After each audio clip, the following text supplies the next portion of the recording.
আপনারা কিভাবে কবুতর পালন শুরু করবেন?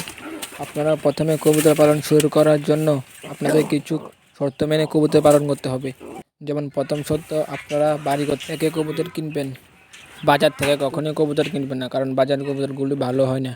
তারপরে আপনারা কবুতরগুলোকে প্রথম 6 মাস পালন করার পর কবুতর ডিম পারবে। আর যদি বড় কবুতর হয় তাহলে 2-3 মাস পালন করার পর কবুতর আপনার ডিম পারবে।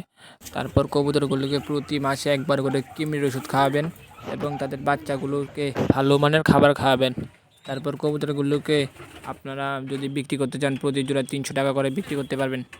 এবং আপনারা কবুতরগুলোকে প্রায় 1.5 মাস পালন করার পর আপনার কবুতর বড় কবুতরে পরিণত হবে এবং 6 মাস পরে ডিম বাচ্চা করা শুরু করবে। এবং কবুতরগুলোকে প্রতি সপ্তাহে একবার করে কবুতরগুলোকে স্নান করাবেন। স্নানটি মূলত একটি বলে করে এক বল জল দিয়ে কবুতরের সামনে রেখে দেবেন। কবুতর নিজে নিজে কবুতর স্নান করবে এবং কবুতর পরিষ্কার পরিচ্ছন্নভাবে থাকবে। তারপর আপনারা কবুতরগুলোকে প্রতি 10 দিন পর পর একটু ভালোর সঙ্গে লবণ মিশিয়ে খাওয়াবেন।